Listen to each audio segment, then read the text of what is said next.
Hey y'all, give me a moment to go live on Instagram. You guys can enjoy these copyright-free intro songs, videos that I found. Hey, hey, hey, hey, hey, hey, hey, hey, hey.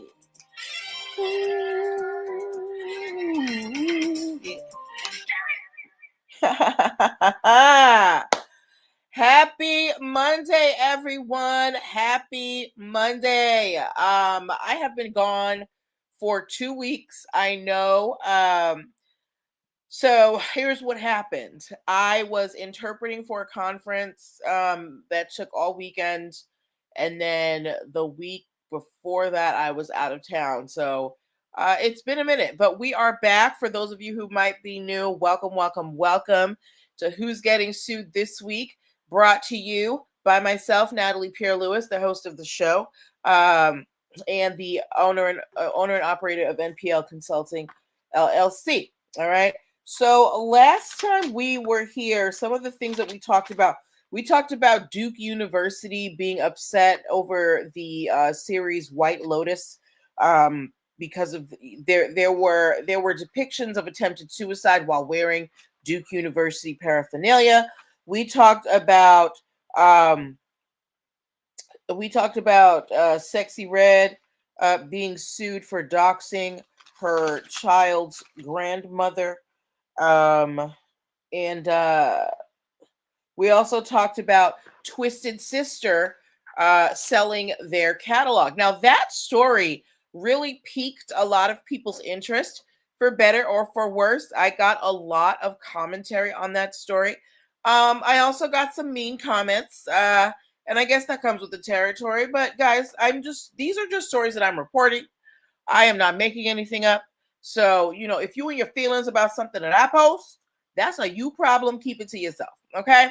But let's get to this week's stories. Okay. So our first one, and keep in mind, these stories are meant to teach you guys about business and legal concepts. Okay. So that is why I present these stories. Now, you're going to see a picture of a very well-known man right here, okay? If you know who this is, please put his name in the comments, okay? For those of you who may not be able to, or who may not know for some reason or another, this is Kevin Hart, very famous comedian. He's been in lots of movies. He is in a lot of ads. He's a spokesperson for that betting ad. Sorry, y'all, I be hot. I got a fan now. Thank you, freaking nature. He's a spokesperson for the Bet MGM, one of the betting apps, credit card. But Kevin Hart is out here making schmonies, okay? Lots of schmonies. And like any celebrity, Kevin Hart, he has of course assistants. Like personal assistants, executive assistants. Now, I don't know if you guys remember, was it about a year ago? An ex-assistant of Kevin Hart went on a popular blogger's show, Unwind with Tasha K. That employee's name is Maisha. Name is Maisha Shakes. She went on Tasha K's show and was, trying to spill the details about her time working with Kevin Hart. Here's the problem. Maisha signed an NDA when she went to go work for Kevin, saying that she would not divulge personal information that she found out about him, right? So after she went on Tasha K's show, Tasha K actually tried to extort Kevin Hart for $250,000, saying that, if you don't want us to air this, give us money. Kevin Hart said, please. He actually filed a lawsuit against Tasha K for blackmail, extortion, and defamation. But he also sued the ex-assistant, right? He sued the ex-assistant for violating her NDA. Meaning a contract. Now, remember, when you have a contract, you always have offer, acceptance, consideration. So the offer was, hey, you want to come work for Kevin Hart for, such and such amount of dollars in benefits. And meaning the consideration is the dollars in benefits, the money. The Maisha Shakes, she accepted. She took the job, right? She signed the contract. Now, Maisha says that the contract isn't void. She says the contract isn't valid. She says it's void. She says that she signed it under duress. Now, when you sign a contract, there are some things that have to occur for it to be a legal signing. You have to be of legal age, meaning you have to be over 18. You have to be in your right mind, meaning, if you suffer from, some type of mental disorder, you may not be able to sign a contract. You cannot be under the um, influence of drugs or alcohol. You cannot be forced, meaning if they are threatening you either physically or threatening your family, that is not that makes it invalid. Uh, and I think that's about it, right? Now, Maisha is saying that she signed under duress because Kevin Hart promised her a certain amount of compensation and health insurance. She is saying that because Kevin Hart did not provide her health insurance, that the NDA is not valid. Now I'm going to tell you guys. I'm going to tell you guys a breakdown. What is this thing scrolling at the bottom? Sorry, guys. I use a shared. I use a shared. What you call that thing? Instagram. I mean, a shared.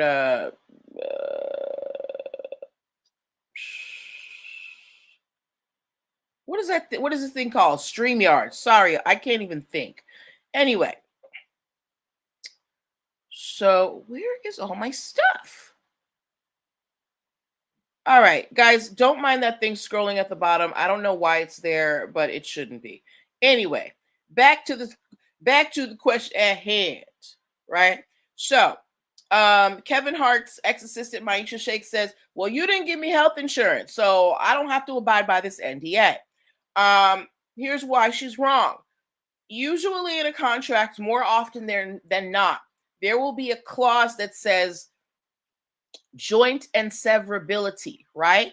And you may not know what that means. I'm going to tell you today what that means. When you see a clause in a contract that says joint and severability, what that usually says is if one part of this contract becomes invalid, that does not invalidate the rest of the contract. So yes, Maisha Shakes may very well have signed a contract of employment with Kevin Hart with an NDA that and she thought she was going to get a certain amount of money plus health insurance. I do not know personally whether Kevin Hart provided the health insurance or not, but let's just say he didn't. If Kevin Hart did not provide that health insurance, that still does not absolve Miss Shakes of her obligation to abide by the NDA, because I'm sure she wasn't working for nothing.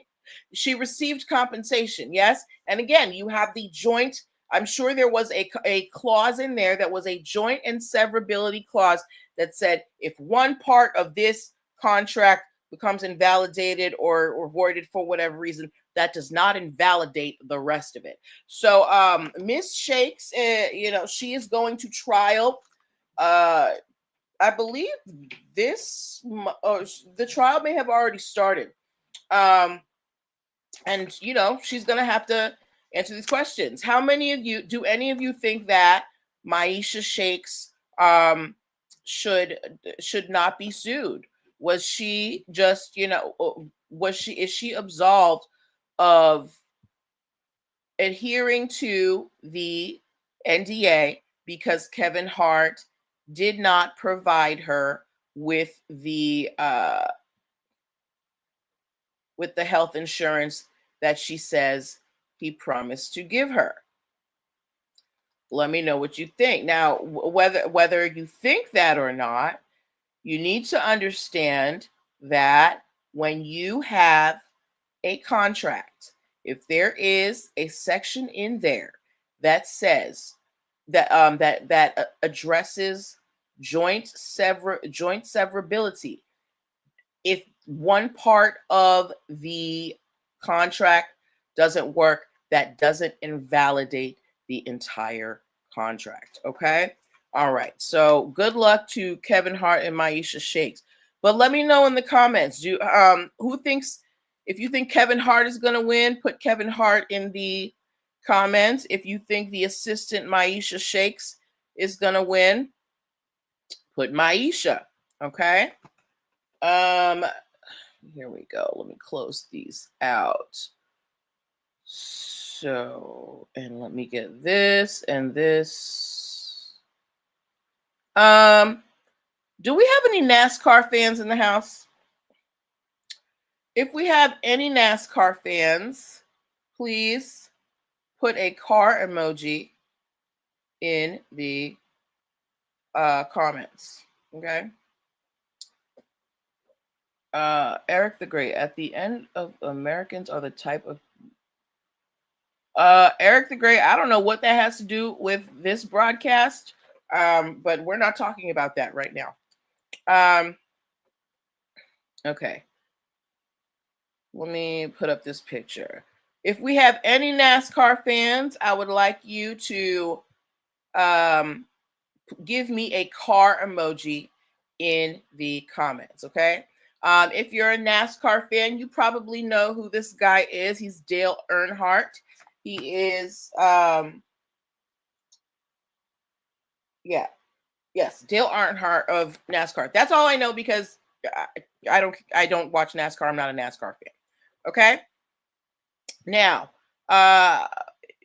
even so he's from NASCAR, right? Now, if we have any football fans, you may know this next person that I'm going to bring on screen. One moment, please.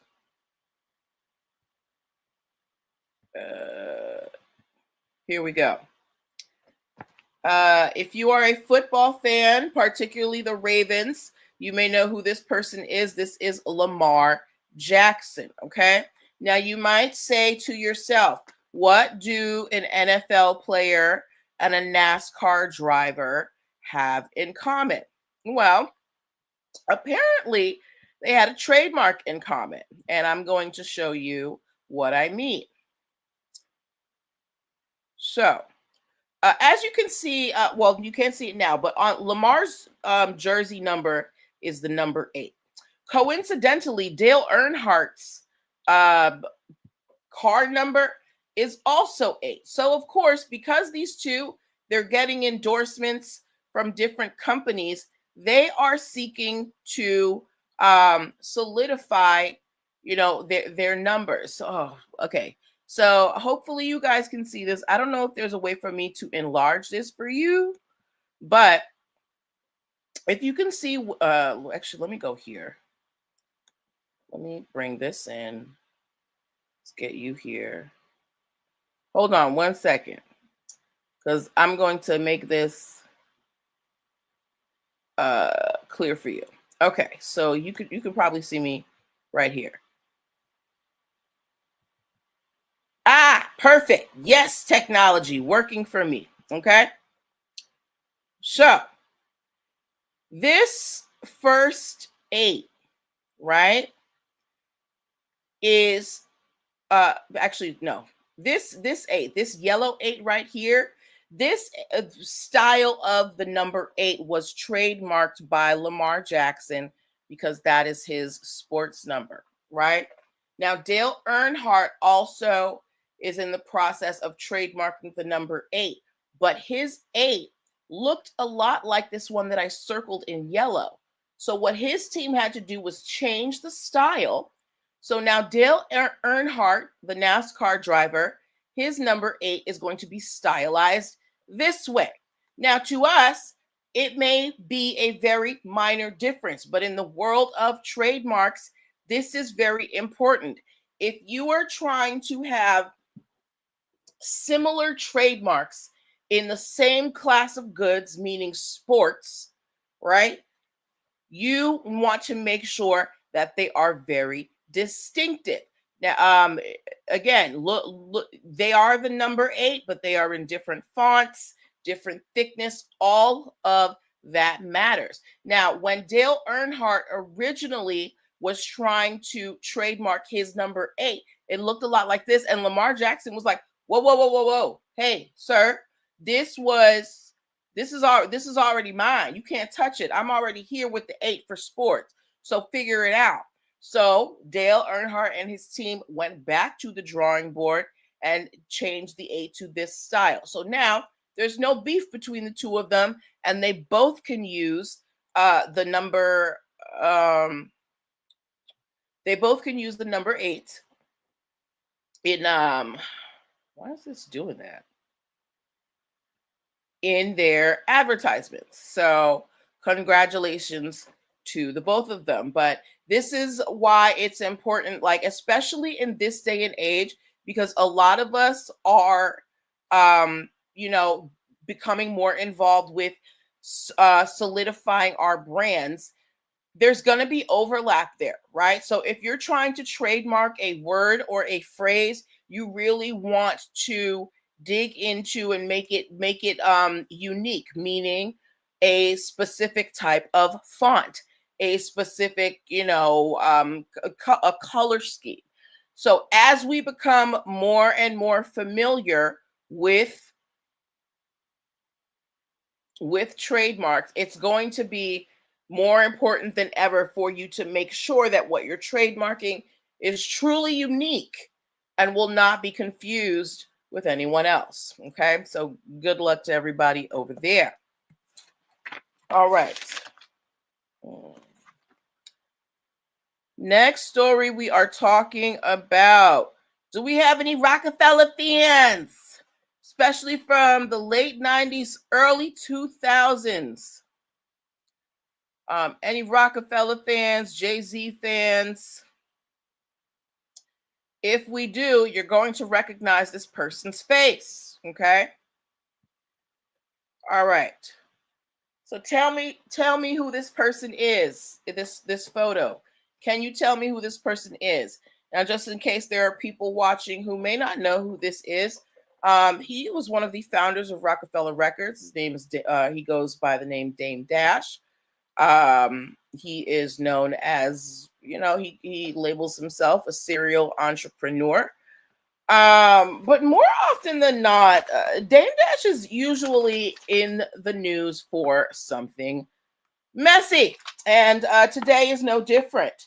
So, y'all remember a couple of years ago, we were all kind of joking about, Tubi movies and whatever, but Tubi has become a legitimate contender in the media streaming games, right? Like every week I see some new movie coming out on Tubi, right? Well, there was a movie a few years ago called Dear Frank, okay? And it was produced by a gentleman named Josh Weber, okay? This movie starred what's that man's name? The guy from Scandal and Stomp the Yard.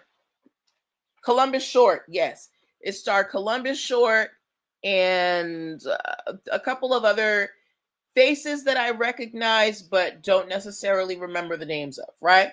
Anyway, Dame Dash went on a podcast called Earn Your Leisure. That's actually I follow their social media. They talk about finances and business, especially in the Black community. If you've heard of Earn Your Leisure, please put an EYL in the comments. Anyway, so Dame Dash goes on Earn Your Leisure, and he says that the filmmaker John Weber stole the idea for the movie Dear Frank. Okay, literally, he said he stole it from me. Now, because of this, Dame Dash. Now, whether or not this was true, because of this, Dame Dash saying this on the podcast, which is listened to by a large group of people, the filmmaker Josh Weber says that he lost a job that was going to make him $4 million So, of course, he sued Dame Dash for defamation for $4 million because Dame Dash said something that he could not prove, and it cost a person their job. So this person sued Dame Dash for $4 million and won.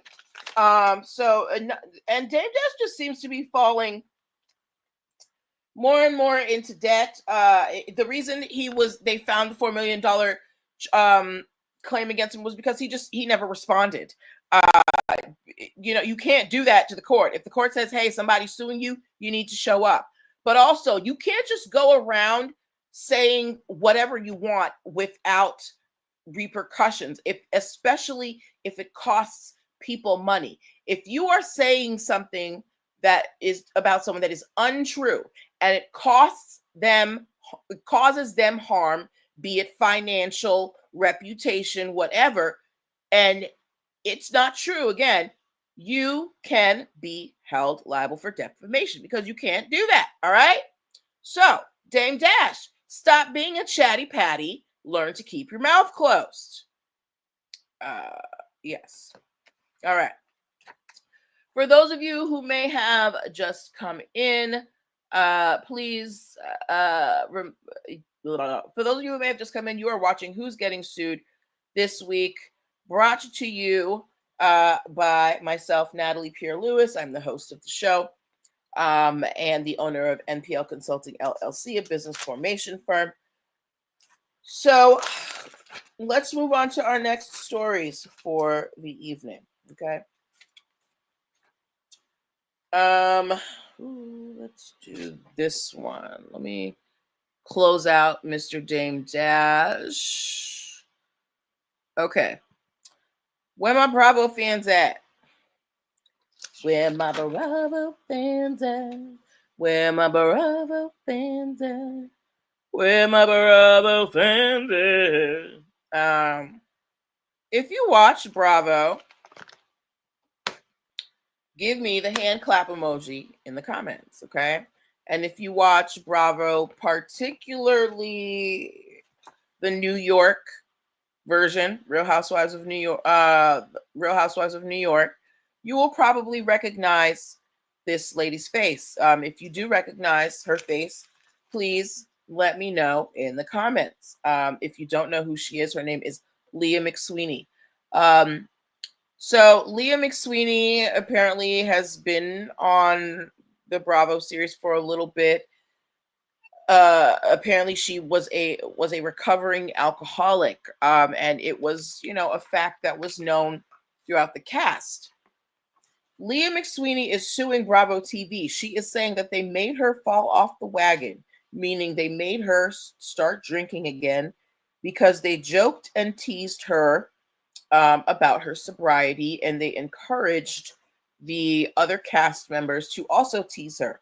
She also claims that, when they were shooting somewhere, I guess they were traveling somewhere, and she wanted to go to AA, and she says that they would not let her go to AA, meaning Alcoholics Anonymous. So now Leah McSweeney is suing Bravo TV. She says that they made me drink.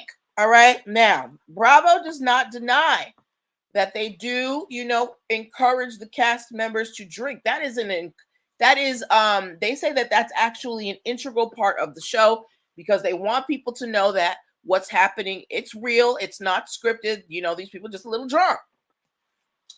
So they're like, yes, we do encourage our cast members to drink, but no, we did not, tease her about being sober. So, so now Leah McSweeney and Bravo TV, they're gonna face off in court over these teasing allegations. So I want to know from you as the audience, some of you may be Real Housewives of New York fans. Do you think that Bravo has a responsibility to help cast members maintain their sobriety? Is that Bravo's job? Now, I'm not saying that Bravo has to, ban alcohol from the set, but is it Bravo's job to accommodate cast members, because they have special requests for things. I thought the whole point of the show was that you're showing off your wealth.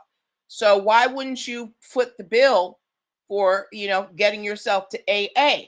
If they're saying, look, we're not going to pay for you to go to AA, you got money. You can charter a car or a flight, or I'm sure they have AA meetings online. So I'm not sure how they prevented her from attending AA, but that's something that's going to come out in the trial. But I want to know from you guys, should Bravo be held responsible for Leah McSweeney relapsing into alcoholism, when the basis of the show is rich women sitting around drinking? Let me know what you think in the comments, okay? All right. Remove. And I'm actually going to remove this because I don't like it. Okay. My Twitter users, or is anybody still on the former Twitter app? I refuse to call it the new name because it's stupid, but is anybody still using the Bird app? If you are still using the Bird app, if you're still using the Bird app, give me a bird emoji. Okay. No, don't add to stage stop screen. What is this? No. Hold on. If you're still using the Bird app, please give me a bird emoji. Okay. Now, of course, Twitter was bought by Elon Musk, who renamed it to X. And I'm sure that you have seen, this AI. Everybody has an AI assistant these days. I don't know why everybody needs an AI assistant, but whatever. Anyway, X, formerly Twitter, has an AI assistant named Grok, Grok. And Elon Musk, in the pursuit of Grok, he filed a trademark application for this name, Grok, for the Twitter AI chatbot. Here's the problem. Elon Musk's application has been suspended. Why? Because there are already multiple trademarks for Grok out there, which, if he was smart, he would have had his legal team check. There is a company called Grok Stream. There is also that has a trademark for Grok, Grok, and Grok. There is also a company called Bizly, and Grok, the name itself, is not novel. It actually appears in a 1960s novel. So why am I bringing this case to you guys? Guys, it doesn't matter who you are, how much money you have. Trademarks do not care. You need to do your research if you are trying to trademark something, to make sure that it's not already taken. Because, like I said, like I always say, the trademark, the USPTO is not going to give you a refund if what you're trying to trademark is already trademarked. So the smart thing to do, if you don't have money to throw away and you're trying to get a trademark, is to check the USPTO website to see if what you're trying to trademark is already taken. And if so, how can you maybe make yours a little more unique so you can have it? But no, because Elon Musk is not smart and has money to throw away, he didn't do the research. So his application to trademark Grok has been suspended. All right. Yeah. Okay. 30 minutes in. Okay, we're doing good. We're doing good. So boo Elon Musk. Okay. Do I have any follow? Let me see what pictures I have, because I want to use the picture ones first. Here's one that I wanted to talk about. How many notorious B.I.G. fans do we have in the house? I love it when you call me Big Papa. Throw your hands in the air if you's a true player. I love it when you call me Big Papa. To the honeys getting money, playing fellas like dummies. Anyway, a couple of weeks ago, I told you guys that Biggie Smalls' estate was going after several retailers for selling unauthorized Biggie Smalls merch, in specifically the image of him with the crown on his head. Right now, this was being spearheaded by Biggie Smalls' mother, Violetta Wallace. Right. If you didn't know, Violetta Wallace, she recently passed away. She was in her 80s. Now, keep in mind, Violetta Wallace, she took his estate, which at the time when he passed away was worth 10 million. She grew it to 160 million through real estate investments and stuff like that, right? And his estate was being run by him and his ex-wife, by his mother and his ex-wife, Faith Evans. Now, again, I told you, Violetta Wallace, she recently passed away. And guess what the estate is doing? They sold half of his publishing, masters, and likeness rights for $100 million. Now, if you were watching a couple of weeks ago, I told y'all Twisted Sister did the same thing because they're like, we're getting older. Our kids don't want to, manage the family business. Same thing here. The managers of Biggie's estate, they're probably like, look, keeping track of all of this, the publishing, the masters, all of that, it's very time consuming. It's very expensive. Let's just get our money and cash out. So Faith and whoever else is managing the estate, they sold half of his intellectual property for $100 million. Now, I'm sure part of that is going to Biggie Smalls' daughter, who is full grown now, but she still gets her daddy stuff. But this is the power of owning your stuff, right? So because Biggie Smalls' mom was a good steward of his estate, and kept everything together, his family is now able to, get a big chunk of money. But I want to know from you guys as viewers, do you think that the estate should have kept the publishing in the family, or were they, was it a good idea? Now, they didn't sell all, they only sold half. Do you think it was a good idea to sell half, or should they have held it? Should they have kept the publishing masters and likeness rights whole and not sold a portion of them? Let me know what your thoughts are. All right. Okay. So I love it when you call me Big Papa. Throw your hands in the air if you're a true player.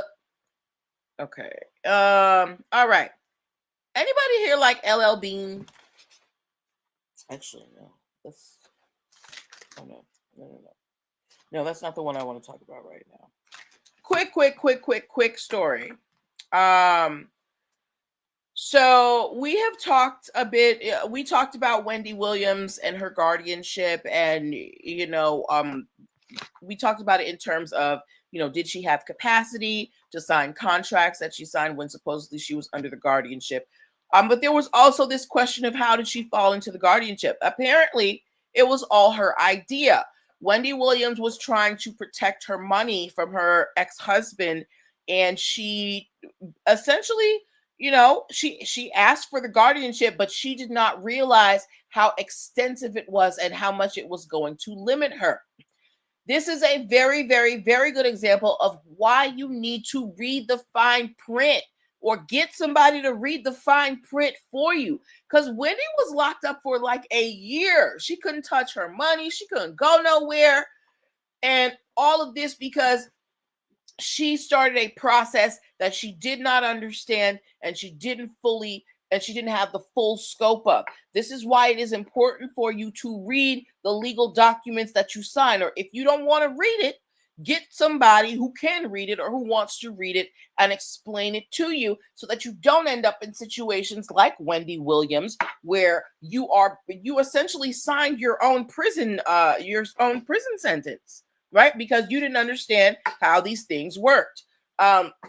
So we're glad that Wendy is out of the conservatorship now, the guardianship, and she can do her thing.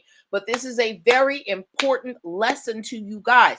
Read the fine print. Read the whole contract, not just the titles, not just the stuff that you like. Read the whole thing, even if it's long. I don't know. Get your AI to summarize it or something, or pick it out. But you need to understand the nature of the documents that you sign. Okay. All right. Next story. All right, now we're going to talk about this. Okay. So, LL Bean. LL Bean has been around for a while. They are a very well-respected brand. Very wholesome. When I think LL Bean, I think families that like go hiking and stuff, right?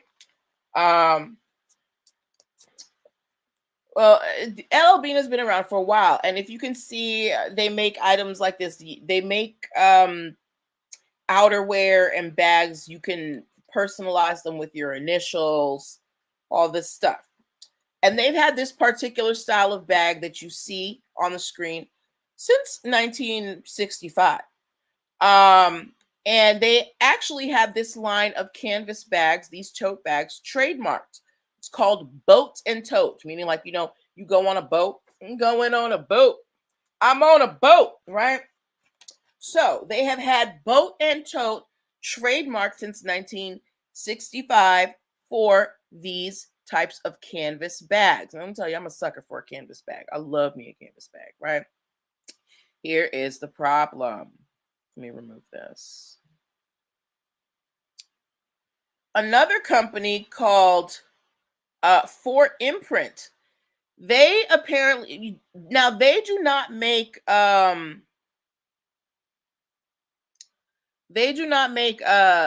products themselves. Actually, no, that's a lie. That's a lie. There is a company called For Imprint, and they make products for your favorite fast fashion houses. Think Shein, think Fashion Nova, think Temu. They make all of that stuff, right? They've been selling these bags that you see in this photo, and they are calling them boat totes. Now remember, LL Bean has the boat and tote line trademarked. But now you have this other retailer making these bags that they're calling boat totes and selling them. And they look eerily familiar. Now, granted, a canvas bag is a canvas bag is a canvas bag. Yes, yes, yes. But again, LL Bean has been around for a while. So LL Bean has been around for a while. So, when you're the first one in something, you can get in there on the ground floor. Like, I don't know if you guys remember a couple months ago, we talked about how KFC has the phrase original recipe trademark for fried chicken, fast food fried chicken. And we had a whole conversation about like, how did they do that? It's because they were one of the first in the game. When you're one of the first in the game, it's usually easy. It's easy to get that stuff done, right? So LL Bean had the boat and tote canvas bags already in the bag. And then you have For Imprint coming here trying to, give you their boat totes. So, of course, LL Bean is suing For Imprint for trademark infringement. They said, listen, these canvas bags are ours. They sent them a cease and desist in January of 2025. For Imprint said, please. So now LL Bean is filing suit against this distributor for fast fashion brands. So do you think that LL Bean is going to win this lawsuit? Now let me put up the LL Bean photo again so you can see it. Ooh. Do you think that LL Bean is going to be able to win this lawsuit over their canvas bags? Or are these canvas bags just too generic? Is it time for Boat and Toad to give up the ghost? Let me know what you think in the comments, okay? All right, so let me remove that. Okay, so we've only got a couple more stories. Okay.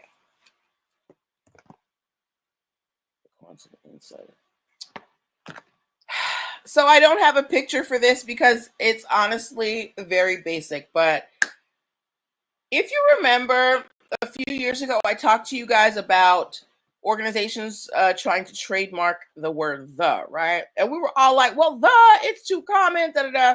But "the" has been trademarked multiple times in multiple arenas. Well, a company has successfully trademarked the letter Q. Yes, the Q that you know, the Q at the beginning of Queen. A company has trademarked the letter Q. I'm going to tell you who. This company called the Quantum Insider. They have trademarked both the capital and lowercase q. And why did they do this? Because quantum technology is rising fast.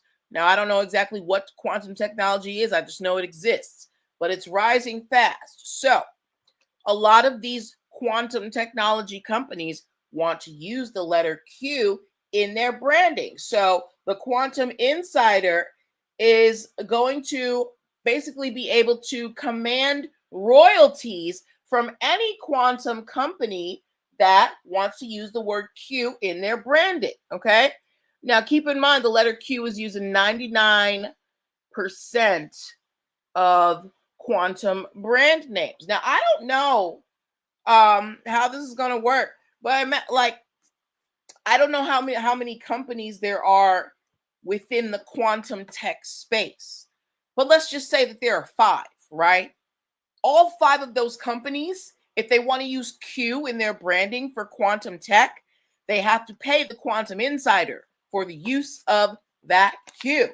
Now, I can think it's kind of shady, but it's a nice, cute little way to collect some dollars, right?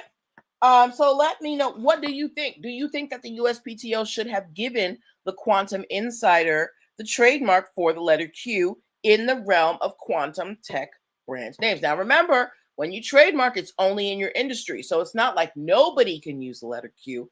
It's just if you are in the quantum tech space and you want to use the letter Q in your branding for your quantum tech stuff, Quantum Insider is saying, run us a coin. So should the USPTO have approved that? Let me know what your thoughts are in the comments, okay? And we can, well, there's nothing on stage, girl. Okay, did I go through everything? Oh, this last one I want to talk about. This ties in nicely with the end. If I have any followers in Miami, I'm going to be there at the end of May for Ebony Fit Weekend.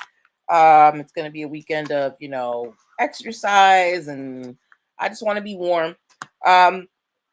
So in Miami, they have an event called Miami Swim Week, Miami Swim Week. And I'm sure you see clips online. Swimwear is a big industry, right? And there is a specific company called Paraíso. They have been using the phrase Miami Swim Week for over 20 years. Now, you may say, well, Miami Swim Week, that's kind of simple. Now, again, remember, the earlier you are, the easier it is to trademark, right? So Paraíso has been using Miami Swim Week as a trademark for their event for the last 20 years. Now, there is...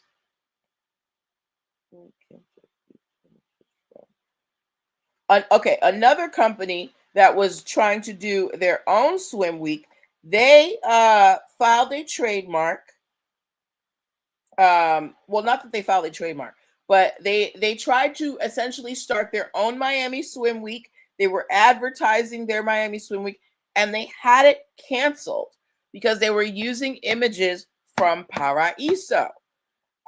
So Paraíso, they've had this phrase Miami Swim Week trademark for over 20 years. So even if the what it is seems very simple, it takes less than a minute to do a quick check to make sure that what you're trying to use as a definer for your brand isn't already taken. And you can do that by going to the USPTO website and searching in their search database, which is very user friendly. Just go to uspto.gov and it's very self-explanatory. Okay. So those were the stories that I wanted to share with you this week. We talked about Kevin Hart suing his assistant. We talked about Dale Earnhardt versus Lamar Jackson. We talked about Dame Dash being charged, how Dame Dash owes a filmmaker $4 million for defamation. We talked about LL Bean versus Sheen providers. We talked about Leah McSweeney versus Bravo. We discussed Wendy Williams and her guardianship. We talked about the Quantum Insider trademarking the letter Q. And we talked about Elon Musk trying to trademark Grok, okay? Now, if you missed any of these stories, you can go back and watch the show, but I will also be breaking up the stories so that you can watch them individually. I know and not everybody has, 45 plus minutes to sit down and watch, but I will be doing that for y'all. But as you watch the stories, I do encourage you to comment and if you have any questions, I do respond. All right. So this is Natalie Pierre Lewis signing off. I will see you next week for more Who's Getting Sued This Week. Bye.